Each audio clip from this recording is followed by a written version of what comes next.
Irmãos, chegamos hoje ao capítulo que tem a maior quantidade de versículos na Bíblia. Daí eu já dou para vocês o desafio que temos hoje pela frente.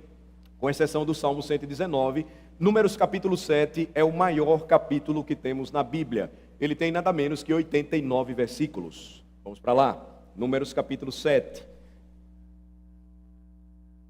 Mas para que você já não fique assustado, como é que nós vamos estudar o capítulo 7 do livro de Números?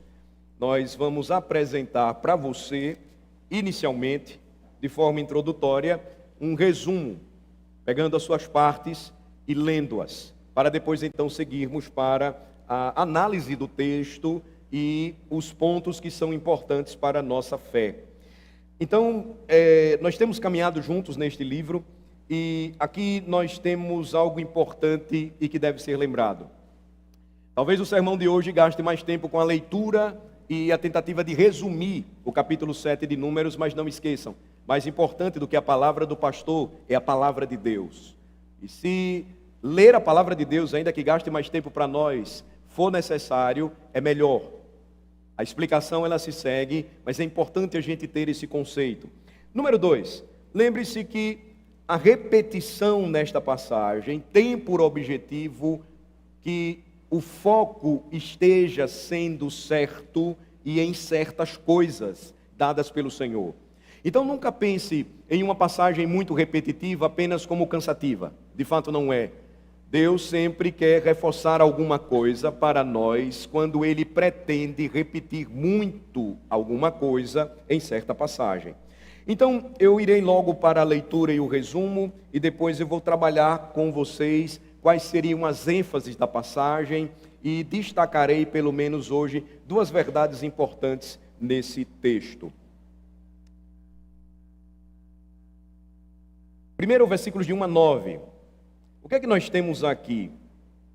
Nós temos algo interessante a respeito dessa instrução que fala como os príncipes de Israel, eles deveriam apresentar ofertas ou presentes ou dons perante o altar de Deus no tabernáculo.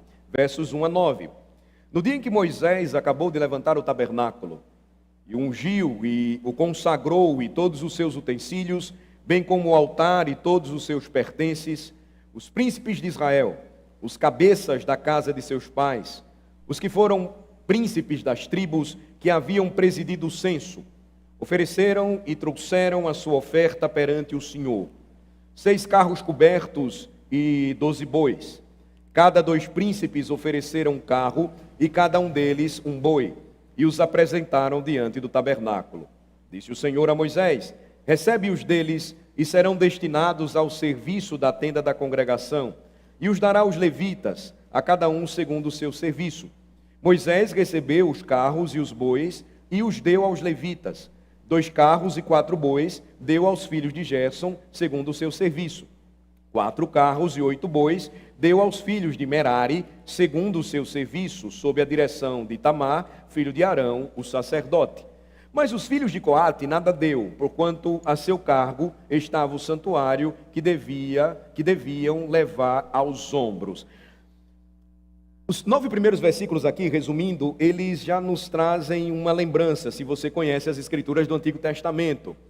Veja que no versículo 9 há uma instrução de como a Arca da Aliança, uma referência aqui ao o santuário que devia ser levado aos ombros, menciona a maneira correta como a arca deveria ser transportada quando o acampamento era levantado e acompanhava de dia a nuvem que estava sobre o acampamento, e à noite a coluna de fogo. Era a ordem para que o povo seguisse em peregrinação no deserto do Sinai. Mas o que foi que aconteceu anos depois com esses bois e carroças ofertadas ao templo ou ao tabernáculo, primeiramente falando?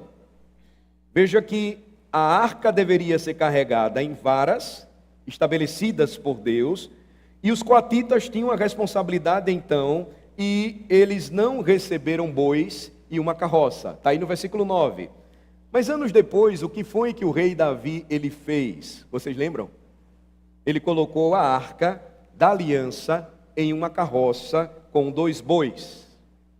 E a narrativa conta que os bois tropeçam, a arca é sacudida, e quando estava prestes a cair, um crente em Israel chamado Uzá estendeu as mãos para não deixar a arca, que representava a presença de Deus no meio do povo, cair no chão, e imediatamente o Senhor o matou.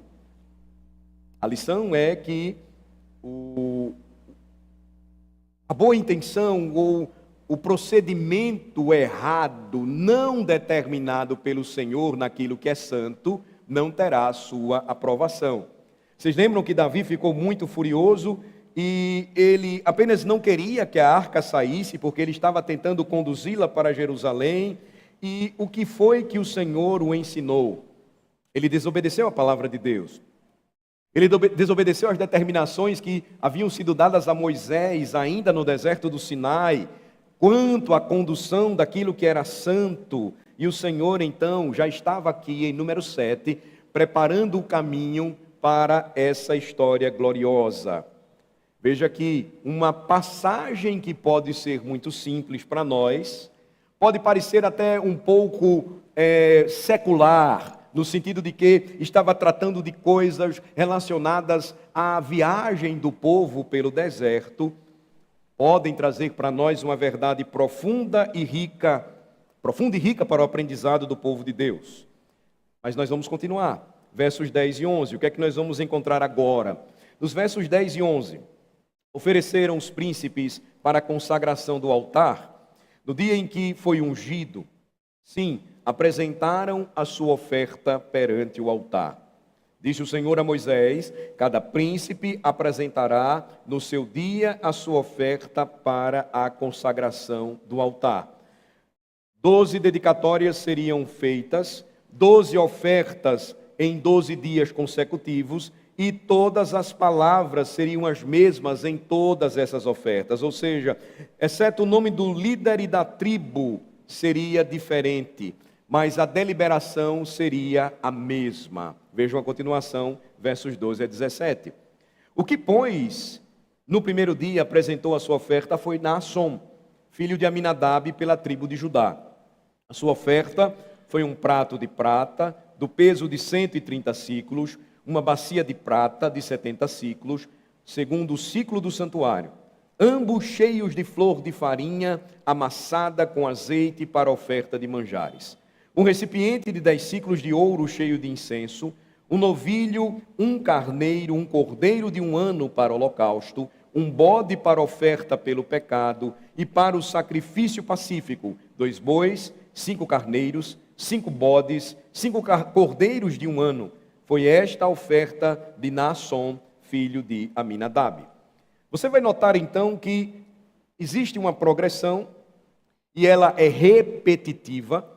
Havia a oferta de grãos com a flor de farinha, o touro, o carneiro, o cordeiro para o holocausto, o bode macho para oferta pelo pecado e para o sacrifício de paz. O boi e os carneiros, os bodes e os cordeiros. Então você tem uma progressão de sacrifícios e eles são repetitivos. Veja versos 18 em diante. No segundo dia fez sua oferta a Natanael, filho de Zuar, príncipe de Issacar. Como sua oferta apresentou um prato de prata do peso de 130 siclos, uma bacia de prata de 70 siclos, segundo o ciclo do santuário, ambos cheios de flor de farinha amassada com azeite para oferta de manjares, um recipiente de 10 siclos de ouro cheio de incenso, um novilho, um cordeiro de 1 ano para o holocausto, um bode para oferta pelo pecado e para o sacrifício pacífico, 2 bois, 5 carneiros, 5 bodes, 5 cordeiros de 1 ano. Foi esta a oferta de Natanael, filho de Zuar. No terceiro dia, chegou o príncipe dos filhos de Zebulon, Eliabe, filho de Elom. A sua oferta foi um prato de prata do peso de 130 siclos, uma bacia de prata de 70 siclos, segundo o ciclo do santuário, ambos cheios de flor de farinha, amassada com azeite para oferta de manjares, um recipiente de 10 siclos de ouro, cheio de incenso, um novilho, um carneiro, um cordeiro de 1 ano para holocausto, um bode para oferta pelo pecado, e para o sacrifício de paz ou pacífico, 2 bois, 5 carneiros, 5 bodes, 5 cordeiros de 1 ano. Foi esta a oferta de Eliabe, filho de Elom. No 4º dia, chegou o príncipe dos filhos de Ruben, Elisur, filho de Sedu. A sua oferta foi um prato de prata, do peso de 130 siclos, uma bacia de prata de 70 siclos, segundo o ciclo do santuário, ambos cheios de flor de farinha, amassada com azeite para oferta de manjares, um recipiente de 10 siclos de ouro, cheio de incenso, um novilho, um carneiro, um cordeiro de 1 ano para holocausto, um bode para oferta pelo pecado e para sacrifício pacífico, 2 bois, 5 carneiros, 5 bodes, 5 cordeiros de 1 ano. Foi esta a oferta de Elisur, filho de Sedu. Você nota uma progressão. Os nomes são modificados, e nós vamos perceber isso na sequência, mas os componentes dos presentes trazidos ao tabernáculo, os mesmos, as mesmas especificações. 5º dia, verso 36, chegou o príncipe dos filhos de Simeão, Selumiel, filho de Zurizadai. A sua oferta foi um prato de prata do peso de 130 siclos, uma bacia de prata de 70 siclos, segundo o ciclo do santuário, ambos cheios de flor de farinha amassada com azeite, para oferta de manjares, um recipiente de 10 siclos de ouro cheio de incenso, um novilho, um carneiro, um cordeiro de 1 ano para holocausto, um bode para oferta pelo pecado e para o sacrifício pacífico, 2 bois, 5 carneiros, 5 bodes, 5 cordeiros de 1 ano. Foi esta a oferta de Selumiel, filho de Zurizadai. No 6º dia, chegou o príncipe dos filhos de Gade, Eliasaf, filho de Deuel. A sua oferta foi um prato de prata do peso de 130 siclos, uma bacia de prata de 70 siclos, segundo o ciclo do santuário, ambos cheios de flor de farinha, amassada com azeite para oferta de manjares, um recipiente de 10 siclos de ouro, cheio de incenso, um novilho, um carneiro, um cordeiro de 1 ano para holocausto, um bode para oferta e para o sacrifício pacífico, 2 bois, 5 carneiros, 5 bodes, 5 cordeiros de 1 ano. Foi esta a oferta de Eliasaf, filho de Deuel.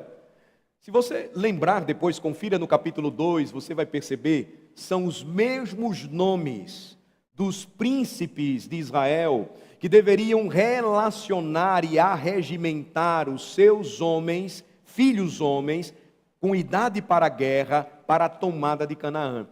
Você tem então a preparação desses homens para o combate, a preparação desses homens para a guerra, mas também a devoção deles em dedicar tudo o que era melhor para a casa de Deus. Verso 48. No 7º dia, chegou o príncipe dos filhos de Efraim, Elisama, filho de Amiúde. A sua oferta foi um prato de prata do peso de 130 siclos, uma bacia de prata de 70 siclos, segundo o ciclo do santuário, ambos cheios de flor de farinha, amassada com azeite para oferta de manjares, um recipiente de 10 siclos de ouro cheio de incenso, um novilho, um carneiro, um cordeiro de 1 ano para holocausto, um bode para oferta pelo pecado e para sacrifício pacífico, 2 bois, 5 carneiros, 5 bodes, 5 cordeiros de 1 ano. Foi esta a oferta de Elisama, filho de Amiúde. A propósito, neste ponto específico, você pode ter a sensação de que a própria congregação dos filhos de Israel teria sido capaz de repetir as palavras dos sacrifícios junto com os sacerdotes, conforme eram anunciados, porque a repetição também é o método divino para a aprendizagem. A nossa geração não tem mais feito isso. A nossa geração esquece facilmente as coisas. A nossa geração está sendo dominada facilmente pelo celular. Ela quer tudo rápido, ela não quer mais refletir. As informações que são dadas, elas vêm em carrosséis, ou elas vêm através dos reels, de vídeos que passam rapidamente e a nossa mente voa. Mas Deus queria que tudo aquilo que era importante para Ele estivesse bem guardado no coração de seu povo. Sabe o que é interessante? É que nas festas de casamento, naquela época, no Antigo Oriente Próximo, um dos deveres do noivo no dia do casamento era fazer, sabe o quê?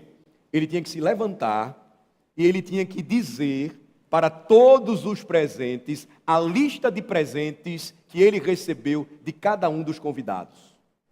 Fulano trouxe para mim 5 ovelhas, digamos assim. Beltrano trouxe para mim 5 barris de vinho para a festa. E por que o noivo deveria fazer isso? Era uma forma de honrar aqueles que estavam participando das bodas de casamento e estavam trazendo aqueles presentes. Ele estava reconhecendo de maneira hospitaleira a forma amorosa como aqueles convidados o consideravam. Então, veja que algo semelhante está acontecendo aqui. Todos os presentes estavam sendo detalhados por Deus. Foi a ordem dada por Moisés. Cada um dos meus convidados, Moisés, cada um dos príncipes das tribos trarão presentes. E esses presentes devem ser ditos para o povo. Veja o que eles estão trazendo para mim. Veja o que eles estão oferecendo para a minha casa. Eles estão trazendo para a minha tenda, que era a tenda do encontro. Continuemos. Veja agora a partir do versículo, então, 54 até o final. No 8º dia, chegou o príncipe dos filhos de Manassés, Gamaliel, filho de Pedazur. A sua oferta foi um prato de prata do peso de 130 siclos, uma bacia de prata de 70 siclos, segundo o ciclo do santuário, ambos cheios de flor de farinha, amassada com azeite para a oferta de manjares, um recipiente de 10 siclos de ouro cheio de incenso, um novilho, um carneiro, um cordeiro de 1 ano para o holocausto, um bode para a oferta pelo pecado e para o sacrifício pacífico, 2 bois, 5 carneiros, 5 bodes, 5 cordeiros de 1 ano. Foi esta a oferta de Gamaliel, filho de Pedazur. No dia 9, chegou o príncipe dos filhos de Benjamim, Abidã, filho de Gideone. A sua oferta foi um prato de prata do peso de 130 siclos, uma bacia de prata de 70 siclos, segundo o ciclo do santuário, ambos cheios de flor de farinha amassada com azeite para a oferta de manjares. Um recipiente de 10 siclos de ouro, cheio de incenso. Um novilho, um carneiro, um cordeiro de 1 ano para o holocausto. Um bode para oferta pelo pecado e para sacrifício pacífico, 2 bois, 5 carneiros, 5 bodes, 5 cordeiros de 1 ano. Foi esta a oferta de Abidã, filho de Gideone. No 10º dia, chegou o príncipe dos filhos de Dan, Aiezer, filho de Amissadai. A sua oferta foi um prato de prata do peso de 130 siclos, uma bacia de prata de 70 siclos, segundo o ciclo do santuário, ambos cheios de flor de farinha amassada com azeite para oferta de manjares, um recipiente de 10 siclos de ouro cheio de incenso, um novilho, um carneiro, um cordeiro de 1 ano para o holocausto, um bode para oferta pelo pecado e para sacrifício pacífico, 2 bois, 5 carneiros, 5 bodes, 5 cordeiros de 1 ano. Foi esta a oferta de Aiezer, filho de Amissadai. No dia 10º, chegou o príncipe dos filhos de Asser, Pagiel, filho de Ocrã. A sua oferta foi um prato de prata do peso de 130 siclos, uma bacia de prata de 70 siclos, segundo o ciclo do santuário, ambos cheios de flor de farinha amassada com azeite para oferta de manjares. Um recipiente de 10 siclos de ouro, cheio de incenso, um novilho, um carneiro, um cordeiro de 1 ano para o holocausto, um bode para oferta pelo pecado e para o sacrifício pacífico, 2 bois, 5 carneiros, 5 bodes, 5 cordeiros de 1 ano. Foi esta a oferta de Pagiel, filho de Ocrã. No 12º dia, chegou o príncipe dos filhos de Naphtali, Aira, filho de Enã.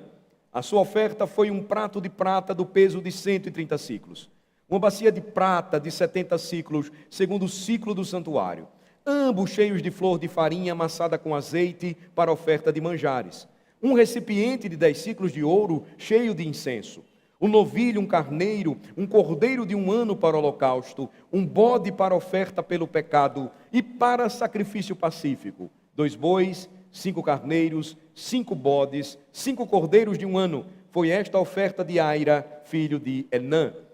Notem, não foi tão demorado assim. E bem interessante a leitura e a repetição. Agora, como fica o final? Verso 84. Esta é a dádiva, ou seja, este é o presente feita pelos príncipes de Israel para a consagração do altar. No dia em que foi ungido, 12 pratos de prata, 12 bacias de prata, 12 recipientes de ouro, cada prato de prata de 130 siclos e cada bacia de 70. Toda a prata dos utensílios foi de 2.400 ciclos, segundo o ciclo do santuário. 12 recipientes de ouro cheios de incenso, cada um de 10 ciclos, segundo o ciclo do santuário. Todo o ouro dos recipientes foi de 120 ciclos. Todos os animais para o holocausto foram 12 novilhos, carneiros 12, 12 cordeiros de 1 ano com a sua oferta de manjares e 12 bodes para oferta pelo pecado. E todos os animais para o sacrifício pacífico foram 24 novilhos, os carneiros 60, os bodes 60, os cordeiros de 1 ano 60. Esta é a dádiva para a consagração do altar depois que foi ungido. Como é que conclui o capítulo 7? O maior capítulo da Bíblia, exceto o Salmo 119, se a gente considerar como capítulo. Quando entrava Moisés na tenda da congregação para falar com o Senhor, então ouvi a voz que falava de cima do propiciatório que está sobre a arca do testemunho, entre os 2 querubins, assim lhe falava. Deixe-me dizer, irmãos, que número 7 descreve um evento único da história do povo de Israel. O registro aqui é de um festival de 12 dias, em que presentes eram trazidos para a tenda da congregação. O tabernáculo era chamado assim também, nós aprendemos.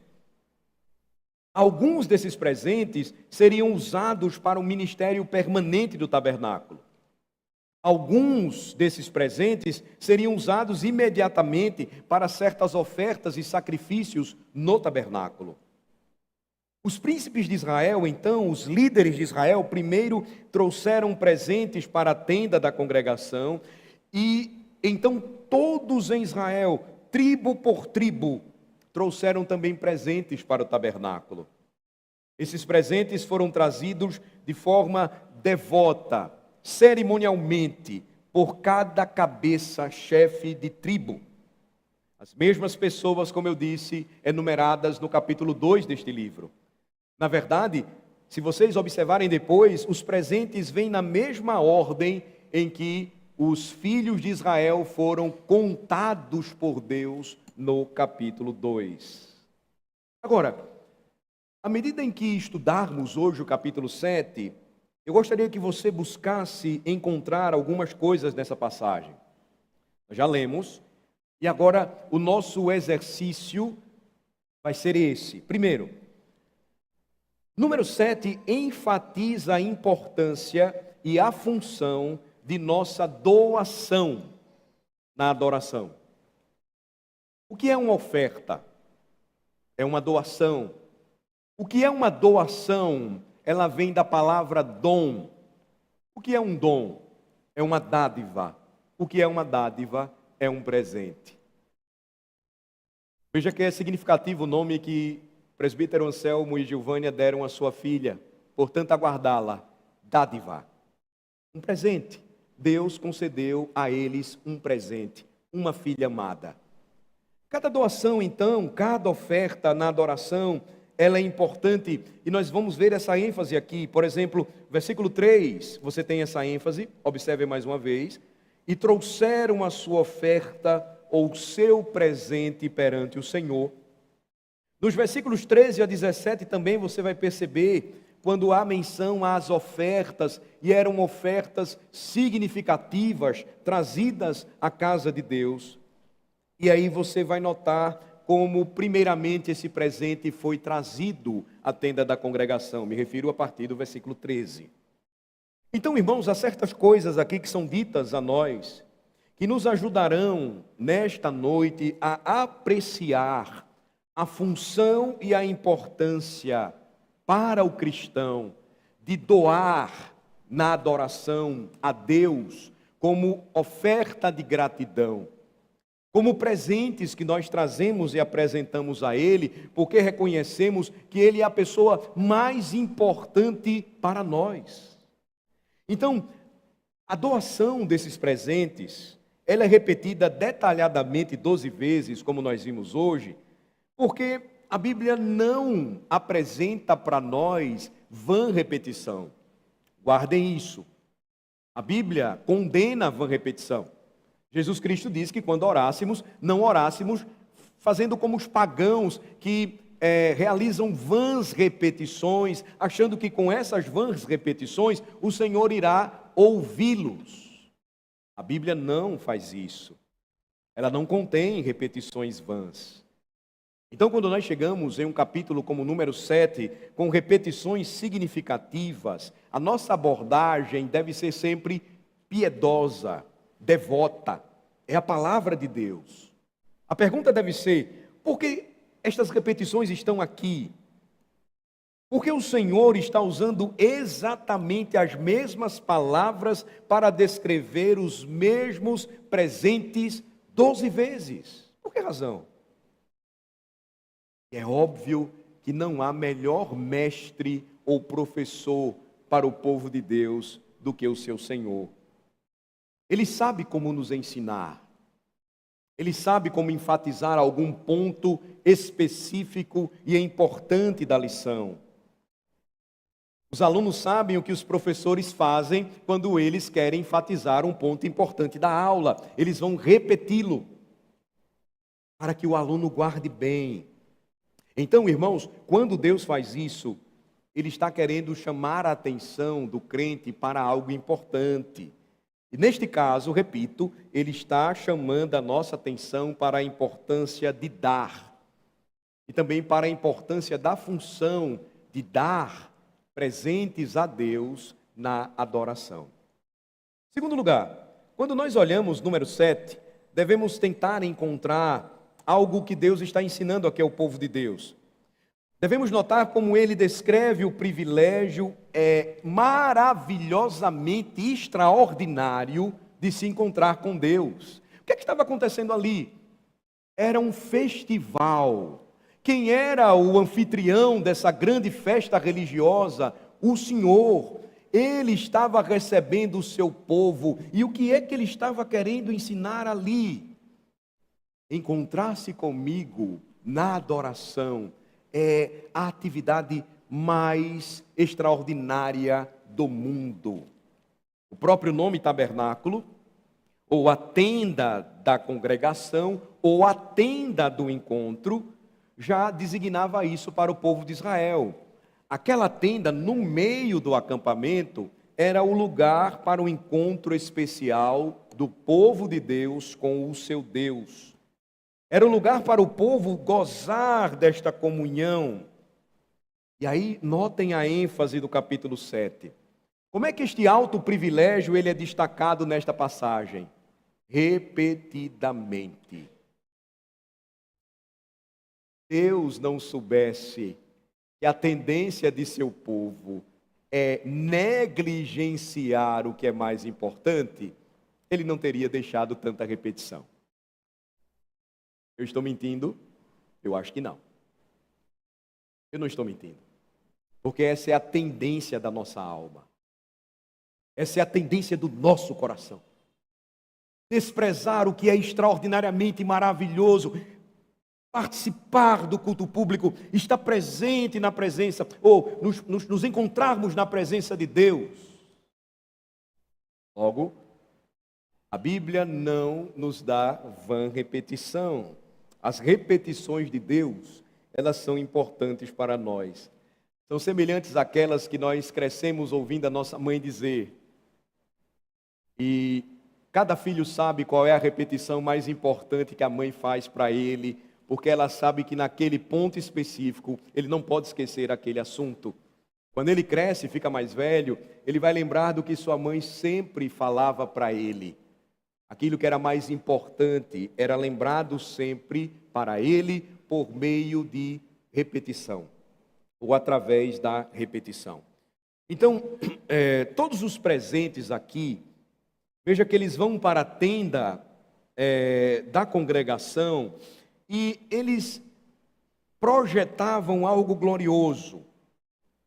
Eles ensinavam ao povo de Israel, ao povo de Deus no passado, que eles estavam sendo capacitados com isso para algo maior, o que seria ter comunhão com Deus.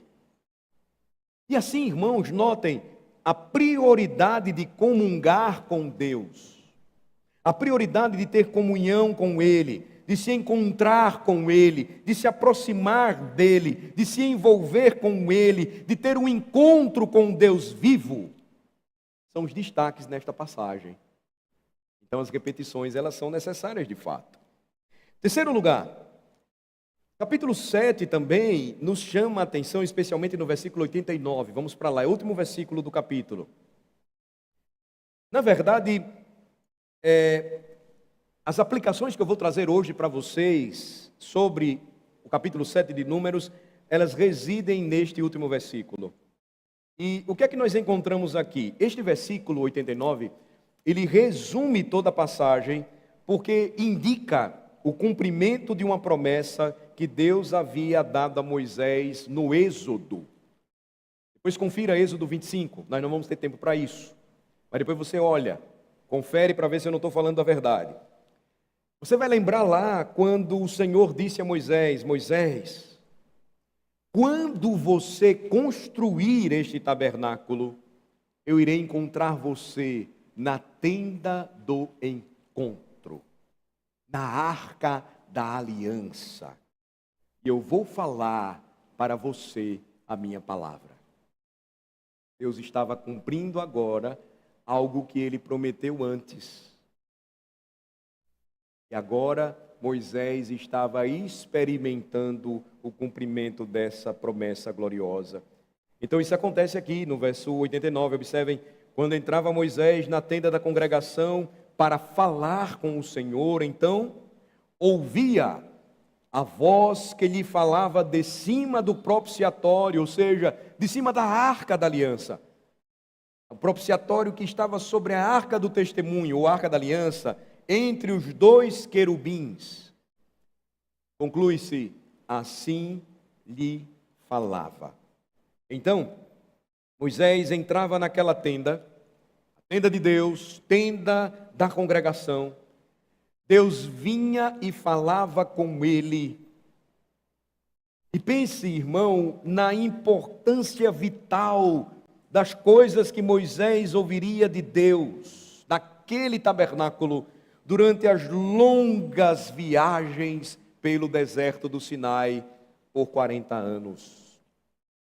Moisés seria instruído por Deus sobre o que deveria fazer, e então ouvir a palavra de Deus seria de vital importância para a vida do povo de Israel, para o seu bem-estar. Quarto lugar, esta passagem também, ela nos lembra uma verdade recorrente no ensino do Senhor para o seu povo. Número 7 fala da necessidade de purificação, de perdão e remissão de pecados. Você vai ver isso também no versículo 89, mas também no versículo 3 e nos versículos 13 a 17 novamente, porque ali os sacrifícios eram ofertados ao Senhor para benefício do próprio povo. Você tem sacrifícios pelo pecado e sacrifícios de paz. E então o que é dito no versículo 89? O propiciatório aqui aparece. Moisés ouvia a voz que lhe falava de cima do propiciatório. Porque o propiciatório é necessário, porque os filhos de Israel precisavam de misericórdia. Porque o propiciatório era necessário, porque os filhos de Israel eram pecadores. Deus, em sua misericórdia, fez uma provisão para o perdão de seus pecados. A palavra propiciatório, ela progressivamente na revelação estaria fortemente ligada à ideia de cobertura, de onde vem a origem da palavra propiciar. Bem-aventurado aquele cuja iniquidade é perdoada, Salmo 32, e cujo pecado é propiciado, coberto. Você sabia que a obra de Cristo é tão preciosa para você e para mim, que o sangue dele, quando a Escritura diz, nos purifica de todo pecado. A sua obra salvadora nos propicia, de modo que nós andamos sobre este mundo e a sua graça nos cobre, de modo que não somos objetos da ira de Deus, não mais. João capítulo 3 diz: quem tem um filho tem a vida, mas quem não tem um filho não tem a vida, mas sobre ele permanece a ira de Deus. A propiciação nos guarda dessa ira. Deus olha para o seu povo e vê a obra de seu Filho sobre ele. Deus olha para nós e não vê os nossos pecados, e portanto não somos mais objetos da sua ira, mas Ele vê o sangue do seu Filho, a sua obra perfeita, e isso, meus irmãos, é propiciação. Esta passagem então enfatiza isso. Ela enfatiza a necessidade de perdão. Líderes do povo de Deus estavam buscando isso em obediência à palavra de Deus, a fim de que os seus filhos não padecessem. Finalmente, em quinto lugar, nós encontramos algo da bênção de Deus e do recebimento da bênção de Deus, novamente no versículo 89. Como é que termina o capítulo 6? Termina com a bênção sacerdotal. Lembrem-se, essa não era uma bênção para o povo sair impetrando sobre o povo, pessoas sobre pessoas. Era uma bênção em que o sacerdote, ministrando sobre o povo, lembrava que o Senhor é aquele que nos abençoa e nos guarda, que faz resplandecer o seu rosto sobre nós e tem misericórdia de nós. É estranho quando nós esquecemos disso. É por isso que o ministro devidamente ordenado é autorizado a fazer isso, porque ele representa o Senhor na ministração da adoração, despedindo o povo de Deus com a bênção. Não pode ser qualquer um, mas alguém devidamente escolhido para isso. Essa bênção, então, ela se repete novamente, notem. Moisés agora é aquele que entra na presença de Deus para falar com ele e ouvi-lo falar. E assim, o Senhor falava de cima do propiciatório e Moisés então tinha certeza de que o povo não seria castigado ou fulminado, pois havia perdão. Quem faz isso por nós hoje? Quem é o mediador dos eleitos de Deus? Quem é a garantia de que nós saímos daqui todo o primeiro dia da semana sob a bênção de Deus? Jesus Cristo, nosso maravilhoso Salvador, o perfeito Cordeiro, de onde todos esses cordeiros, ou para onde todos esses cordeiros sempre apontavam. O perfeito Cordeiro de Deus, que tira o pecado do mundo. Então, quando Moisés entrava naquela tenda da congregação, pense nisso, o que é que ele via? Ele via a Arca da Aliança. E ver a Arca da Aliança o lembrava verdades preciosas sobre Deus. E o meu objetivo hoje é procurar destacá-las. Eu procurarei agora trazer isso para os irmãos a título de aplicação. E é muito importante pensar sobre elas com base neste comentário que procurei fazer para vocês do capítulo 7. Então, primeiro, eu queria destacar um ponto importante. Número 7 fala sobre a nossa atitude em ofertar, como disse. E duas verdades, elas precisam ser mostradas ou reveladas nesta noite para nós. Primeiro, o capítulo destaca para nós a importância e a função das ofertas da adoração do povo de Deus. Você tem então aqui os israelitas, eles já haviam generosamente ofertado por 2 vezes no deserto. Vocês devem lembrar. A primeira oferta no Monte Sinai, ela não foi para Deus. Vocês lembram dessa primeira oferta? Essa primeira oferta, ela foi fruto de desobediência. Ela resultou no bezerro de ouro. Mas ela envolveu recursos que o próprio Deus deu ao povo como despojo quando liberto da escravidão do Egito.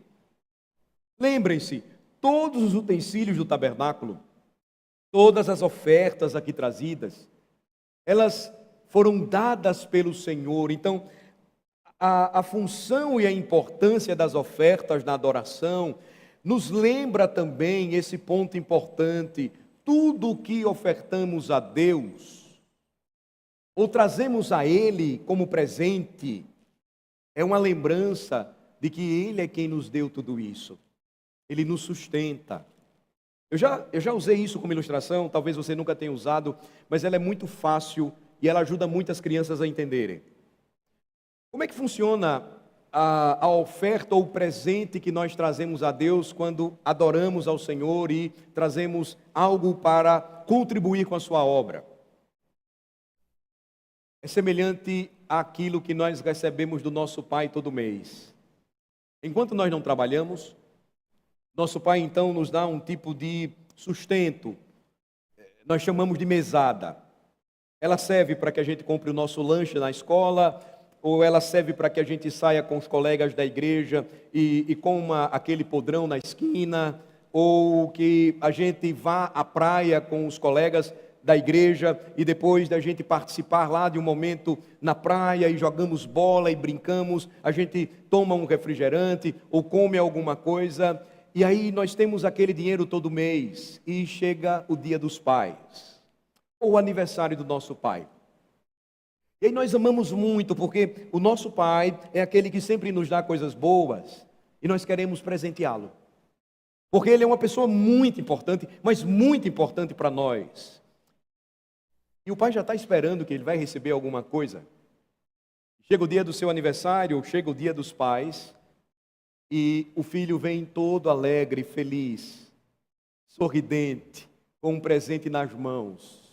Pode acontecer em outras datas, obviamente, mas eu destaco essas duas especiais. O pai recebe aquele presente, mas ele sabe de onde veio o dinheiro do garoto. Ele sabe quem deu o dinheiro para que ele comprasse o presente para ele. E por que ele recebe com gratidão? Porque ele nota ali uma atitude de reconhecimento e de amor. Meu pai é uma pessoa muito importante para mim. Isso funciona com as mães também. É muito importante para mim. Veja, ele está trazendo um presente para mim e eu sei que não foi fruto do trabalho dele. Eu dei para ele, mas eu tenho um prazer em receber. Um pai nunca vai dizer, você está trazendo algo para mim do que eu dei a você. Funciona assim quando nós trazemos presentes para a casa de Deus. Tudo pertence a Ele. A Bíblia diz que Ele é dono de tudo, da prata e do ouro. Mas Ele tem prazer em saber que os seus filhos o consideram a pessoa mais importante para eles. E eis aí a prova do reconhecimento. A primeira oferta então do povo não foi legal. Eles construíram aquele bezerro de ouro, o ouro foi derretido, Moisés mandou Arão diluir em água e eles foram obrigados a beber aquele líquido amargo para que não esquecessem que o pecado, ele realmente é amargo. Mas então, eles entenderam a lição e lá em Êxodo diz que eles vão fazer uma segunda oferta, vocês devem lembrar. A segunda oferta foi generosamente dada, não mais para a idolatria, mas para a construção do tabernáculo. E cada um fez isso de acordo com a sua condição. Na maneira como Deus estabeleceu a regra, ninguém ficaria de fora. Todos poderiam trazer algo para Deus. A segunda oferta, então, foi uma oferta generosa para a construção do tabernáculo e ela foi legal. A terceira, então, é quando o tabernáculo foi concluído. É a que nós estamos vendo aqui.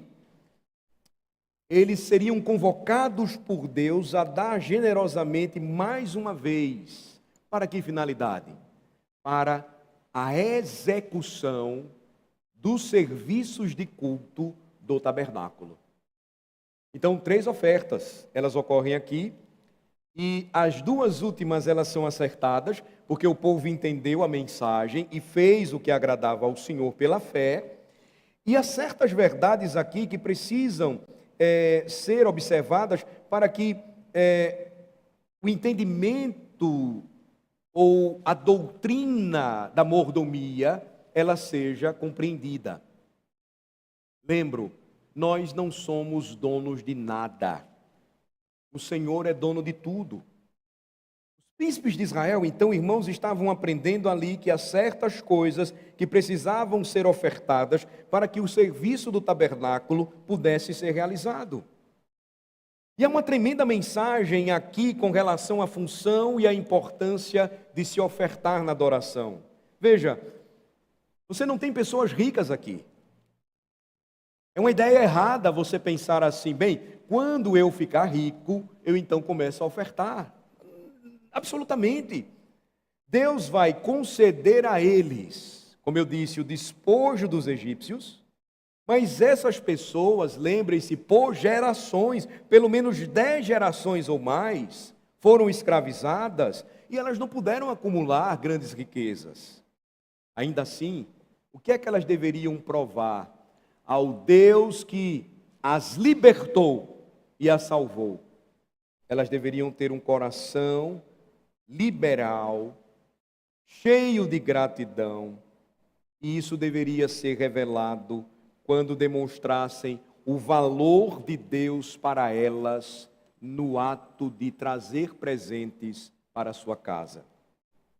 Então, a doação do povo de Israel deveria funcionar como uma imagem visual do valor deles para Deus. Isso não é interessante?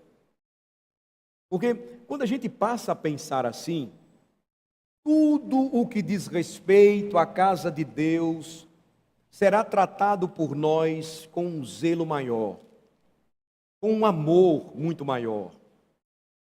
Veja, eu sempre tenho incentivado vocês, depois do estudo sério da Bíblia, irmãos, a estudarem também com seriedade a história da igreja. Procurem o chamado século de missões na história da igreja, moderno movimento missionário, e vocês vão ficar impressionados com o coração desses homens e dessas mulheres quanto à obra missionária. A maioria deles, calvinistas e presbiterianos, muitos deles. Leiam a história de David Livingstone, por exemplo, e você vai ficar grandemente impactado com o amor que aquele homem devotou a Cristo. Leiam a história de Eric Liddell, do famoso filme Carruagens de Fogo, outro presbiteriano, ambos escoceses. E você vai perceber a devoção daquele homem e a doação dele foi além do recurso financeiro. Foi a doação de sua própria vida por uma causa. O que isso demonstra, irmãos, quando nós somos dedicados à obra do Evangelho? Nos tornamos uns para os outros uma imagem clara, visual do valor que todos nós devemos devotar ao Senhor. Agora, como é que isso acontece? Isso não acontece quando não há valorização àquilo que mais importa para Deus. Ver você aqui, ver você comparecendo às reuniões que são as mais importantes para Ele. Às vezes nós somos muito dedicados a outras reuniões. Nós somos muito dedicados aos grupos de estudo. Nós somos muito dedicados às reuniões de trabalho. Nós somos muito dedicados àquilo que nós mais valorizamos. E lembrem-se, com isso, você sempre vai se tornar aquilo que você mais valoriza. Você vai sempre se tornar aquilo que você mais adora. Às vezes os pais ficam perplexos quando o filho vai para a universidade e diz assim: meu filho perdeu a fé na universidade.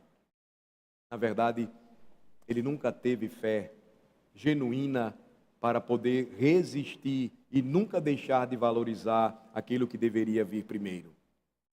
É fato. Porque isso acontece com a gente também. A nossa tentação constantemente é essa.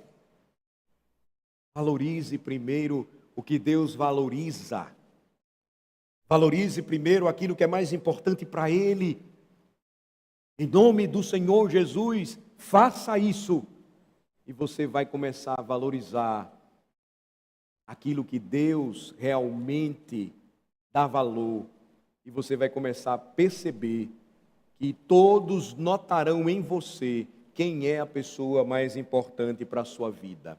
Veja, não é difícil a gente perceber isso, e é importante a gente refletir. Eu estou focando um pouquinho nesse ponto por conta disso aí, irmãos. Facilmente, como cristãos, nós podemos construir isso. É o meu cônjuge que vai se tornando a pessoa mais importante para mim. É o meu primeiro filho que vai se tornar a pessoa mais importante para mim. E hoje não tem mais resguardo da mulher não, quando ganha bebê. O resguardo agora é do homem também. Antigamente a mulher ganhava a criança, e aí ficava naquele período ali, porque realmente é normal, mas se tiver tudo ok, beleza, o homem vinha para a igreja. Depois voltava, ele não vai ficar o dia todo na igreja. Mas hoje fica o homem e fica a mulher. São puérperos, os dois. Resumindo, o que é mais importante para você? Esse é o ponto. Seu trabalho, seus estudos, seu dinheiro. Esse é o fato. Quando você percebe bem o ensino aqui em número 7, você vai notar que Deus estava dando uma imagem visual do valor do povo para Ele. E pense nas coisas então que foram dadas naquela sessão de resumo, conforme registrado nos versículos 84 e 88. Havia muitos deles, mas veja, era um presente muito caro que foi dado na ocasião de dedicação do tabernáculo. Ou seja, o tabernáculo foi projetado para ser uma imagem do valor de Deus no meio do povo. Isso era importante. O povo não poderia desprezar. Então faz sentido quando você percebe que Deus ele vai poupar a cidade de Jerusalém, após Davi fazer aquele censo pecaminoso do povo, quando ele via o anjo da morte. Vocês lembram da passagem? E Onã, o jebuseu, ele vai oferecer a Davi o campo dele livre. E ele diz: rei, pega o campo, não precisa me pagar nada, e oferece os sacrifícios ao Senhor em ações de graças para poupar os filhos de Israel. Vocês lembram a resposta de Davi? Vocês lembram que ele disse a Onã, o jebuseu? Ele disse: como eu posso fazer uma coisa dessas? Eu não posso oferecer ao Senhor um sacrifício que não me custe nada. Por que o rei falou isso a Onã? Porque sua oferta, ela seria projetada para mostrar visivelmente quanto valor ele dava ao seu Senhor. Então, irmãos, uma oferta que não custa nada para você, não demonstrará adequadamente quanto você valoriza a Deus. Vou repetir. Uma oferta que não custa nada ao crente, não demonstrará adequadamente quanto o crente valoriza o seu Senhor. Vamos para o Evangelho de Marcos, capítulo 12. Vocês lembram dessa passagem aqui? Com ela eu quero mostrar a vocês algo interessante nesse quesito. Marcos, capítulo 12.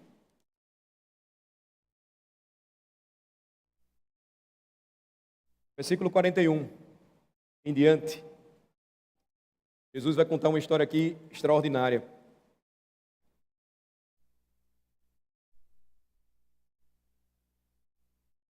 Vai falar do valor da oferta, né? Veja, assentado diante do gasofilácio, observava Jesus como o povo lançava ali o dinheiro. Ora, muitos ricos depositavam grandes quantias. Vindo, porém, uma viúva pobre, depositou 2 pequenas moedas correspondentes a um quadrante. E, chamando seus discípulos, disse-lhes: em verdade vos digo que esta viúva pobre depositou no gasofilácio mais do que fizeram todos os ofertantes. Jesus vai dizer a razão. Porque todos eles ofertaram do que lhes sobrava. Ela, porém, da sua pobreza, deu tudo quanto possuía, todo o seu sustento. Veja, uma mulher viúva, muito, mas muito pobre, com muito pouco dinheiro, vai trazer uma pequena oferta aos olhos dos homens ricos, que ofertavam do que lhes sobejava, mas o Filho de Deus, que conhece os corações, vai ensinar aos seus discípulos. A oferta dela foi a mais generosa de todas, porque ela realmente demonstrou o valor que o Senhor tinha para ela. Eu sei, irmãos, que a falsa teologia do Evangelho da Prosperidade ainda hoje tem provocado um verdadeiro estrago nas mentes e nos corações, inclusive de evangélicos instruídos, a ponto de fazer com que nós não tratemos de um assunto bíblico na igreja, que é o da mordomia cristã. Jesus não está dizendo aqui que a nossa oferta será maior se simplesmente se formos irresponsáveis e não pensando ou planejando com aquilo que Ele nos deu, o sustento da nossa casa, os projetos que nós temos, as nossas obrigações, nós simplesmente façamos isso. Olha, eu vou dar tudo para o Senhor, porque Ele é mais importante para mim, e a ideia falsa do Evangelho da Prosperidade e Ele vai me devolver em dobro. O princípio não é esse. O princípio bíblico é: quanto você valoriza o Senhor a ponto de dar daquilo que lhe custará, por vezes uma viagem, uma festa, por vezes a troca de um carro, a compra de uma casa. O princípio é esse. Deus proíbe que você tenha tudo isso? Absolutamente. Mas será que valorizamos mais a Deus quando estamos mais preocupados em construir grandes celeiros e estocar todos os nossos cereais e depois dizer: agora, ó alma, come, bebe, regala-te por longos dias? Ou entender que quem sustenta a obra do Evangelho, segundo a palavra de Deus, é o povo de Deus, quando generosamente faz isso, reconhecendo: Deus é mais importante para mim. Isso, o que eu vou fazer? Eu vou participar da sua obra. Eu vou contribuir para que a causa do Evangelho prospere, para que mais igrejas de Cristo sejam plantadas em minha cidade, em meu estado, para que mais missionários sejam enviados, mais pregadores preparados e sustentados. Ninguém no meio do povo de Deus fique desassistido. Esse é o princípio. Mas infelizmente, poucos têm pensado assim. Na verdade, por anos, irmãos, a nossa congregação tem sido sustentada por um percentual muito pequeno de membros. Talvez você esteja incluído entre eles, talvez você nunca pensou sobre isso. Ah, pastor, mas quando eu tiver, eu vou fazer. Veja o princípio aqui de Marcos, capítulo de número 12. Deus vai considerar importante para você, quando você tiver mesmo pouco, mas contribuindo, você não vai ter vergonha, porque você não está contribuindo ainda muito. Mas Deus fará você prosperar quando você começar a entender as coisas desse modo, porque o princípio ficará presente em seu coração. A causa do Evangelho, a adoração genuína e verdadeira, é aquilo que é mais importante para Deus neste mundo, e então você vai se somar com seus irmãos para que esta causa prospere.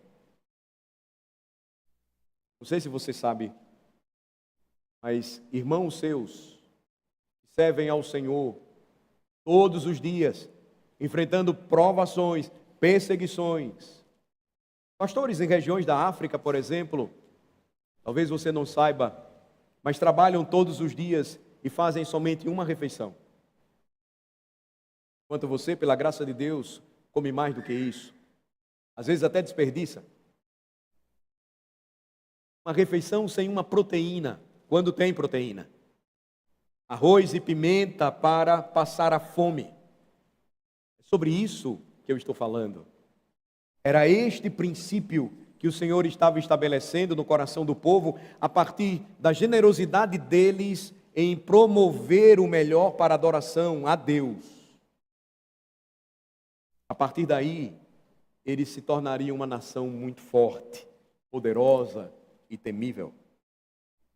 Lembre-se, quando o Senhor ensinou no Novo Testamento, o princípio através do exemplo daquela viúva pobre, ele estava lembrando que grandes presentes, às vezes podem ser pequenos aos olhos dos homens, mas porque são grandes sacrifícios, implicam no valor que o crente ele atribui a Deus.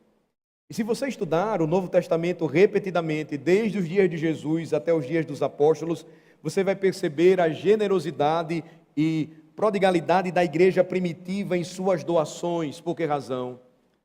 Por valorizar grandemente ao Senhor.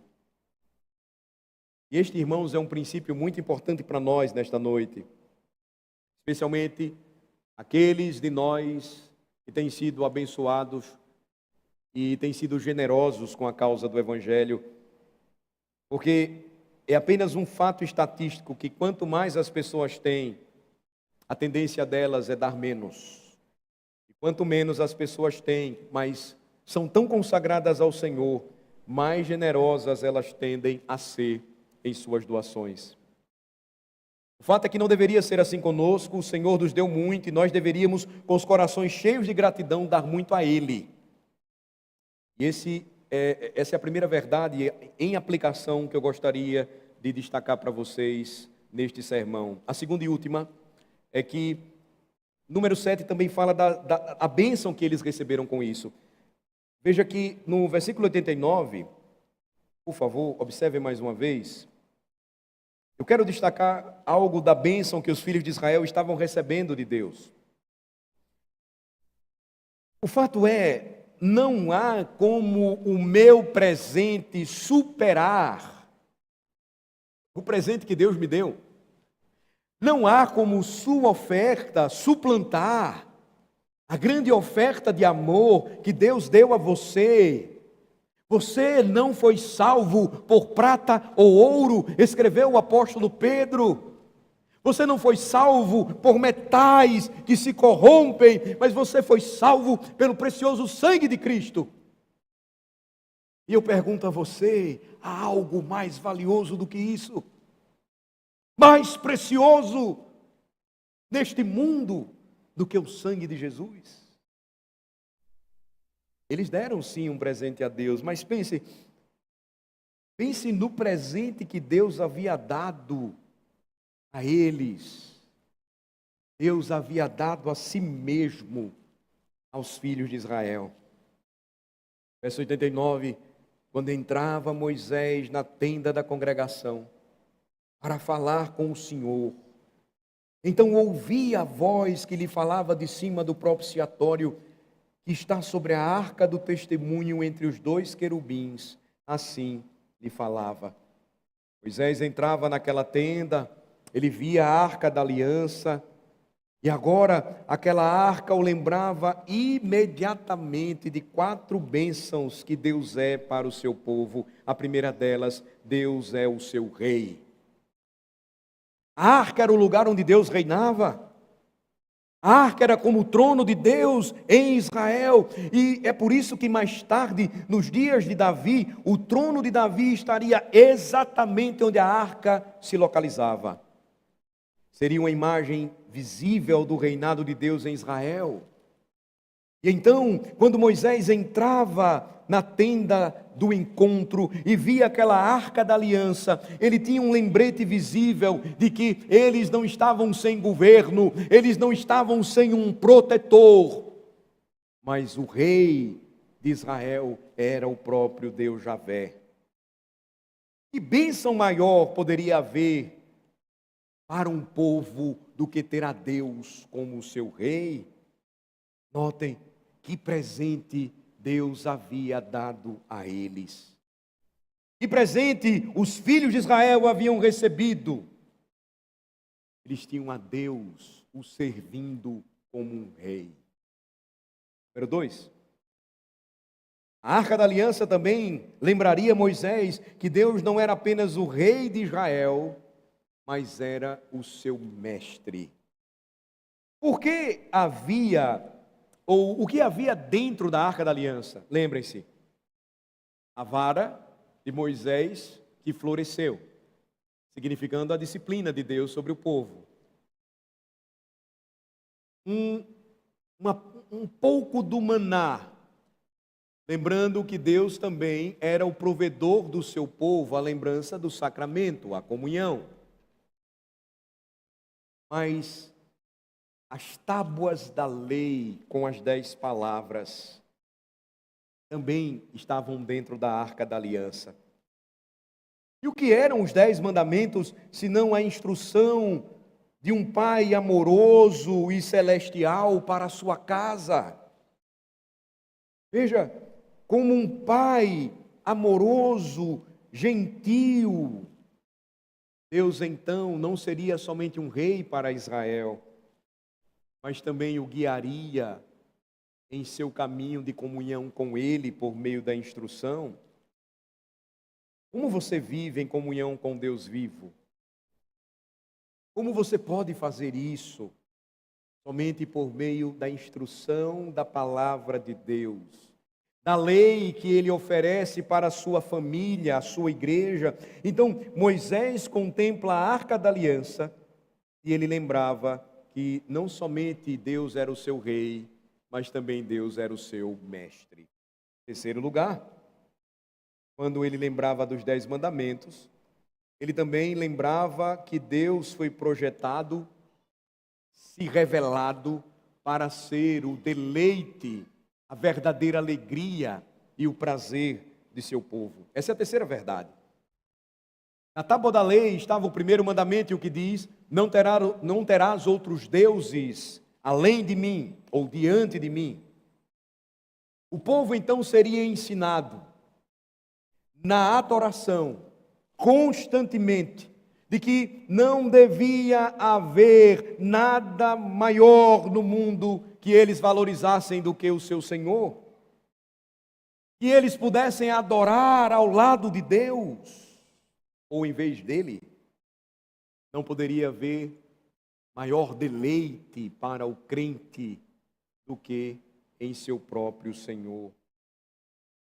Quem mais tenho eu no céu? Salmo 73, escreveu Asaf: não há outro em quem eu me compraze na terra. Ele entendeu o fim principal do homem: adorar a Deus, deleitar-se nele para todo sempre. Deus então estava lembrando com aquele encontro de Moisés com ele na tenda diante da arca: eu me entrego para você, a fim de que você possa se deleitar em mim. Eu estou presente no meio de vocês, me revelando a vocês como seu Deus, para que vocês não tenham outra fonte de prazer nesta terra. Finalmente, Moisés também era lembrado de algo precioso. Deus é aquele que provê tudo para o seu povo. Isso aqui nos impacta bastante, porque tinha em cima da Arca da Aliança um propiciatório. Esse propiciatório retratava a graciosa provisão de Deus, como eu disse, para o perdão dos pecados de seu povo, para que eles pudessem ter comunhão com Ele e glorificá-lo e gozá-lo para sempre. Esse propiciatório retrataria algo que deveria se cumprir no próprio Deus como propiciação para o seu povo eleito. Seria Ele mesmo a propiciação dos pecados de seu povo. O Senhor Jesus Cristo, o Filho daquele Pai amoroso celestial, se doando em graça, amor e misericórdia por aquele Pai celestial, em vontade, fazendo a vontade dEle, em obediência a Ele, e de que todos nós pudéssemos ter comunhão com Ele para sempre. Então, era lembrado de algo do presente, da bênção que Deus é quando repousa sobre o seu povo, enquanto ele olhava para aquele propiciatório e não se esquecia jamais: Deus é o meu rei, Deus é o meu mestre, Deus é a minha propiciação. Isso se cumpriria perfeitamente em Cristo. Ele é o nosso rei, Ele é o nosso profeta, o nosso mestre, Ele é a nossa propiciação, Ele é o nosso sacerdote perfeito. Deus é o nosso deleite. E como misericordioso provedor da salvação, Ele nos deu a Cristo Jesus. Lembrem-se, lições muito práticas puderam ser extraídas do maior capítulo que nós encontramos na Bíblia. E lembrem-se dos princípios que nós devemos guardar hoje em nosso coração, para sempre. Há um desafio para nós, enquanto avançamos como igreja, para este ano e para os próximos anos. Há um desafio para nós de entender o que Deus está fazendo em nosso meio. Ele está trabalhando em nosso meio de diversas formas.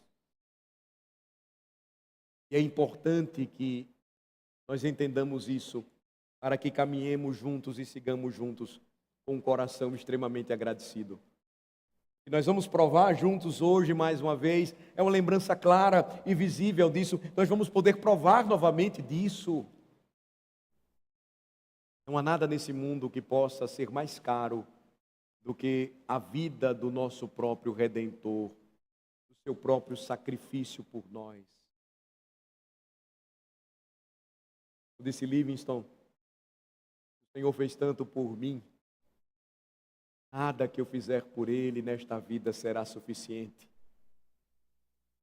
Que o nosso coração esteja apegado a isso. Tudo que você tem, irmão, dons, talentos, recursos, consagre ao Senhor e faça isso de maneira sábia e se dedique. Enquanto você estiver vivo, o Senhor vai lhe mostrar como você deve fazer isso. Porque o crente só se aposenta no exército de Cristo quando parte para a glória. Você pode até no leito da morte fazer ainda muita coisa. Quantos crentes no leito da morte pregam o evangelho para aqueles que estão mais moribundos do que ele, porque estão mortos em seus delitos e pecados? Não esqueça disso. Sua vida só vai parar no dia que o Senhor te chamar. Mas enquanto isso, reflita. Quanto você tem valorizado a Deus? Isso é importante para a sua caminhada de fé. Oremos. Pai Santo, nós te agradecemos por esta palavra. Nós te damos graças por repeti-la várias vezes nesta noite em nossos ouvidos, para que vejamos com os olhos da fé quão preciso e rico tu és em sua provisão para todas as nossas necessidades. Conceda, ó Deus Santo, que possamos responder à sua graça com vidas de gratidão, alegria, humildade, diligência e ousadia em tua obra. Nós pedimos isso em nome de Jesus. Amém.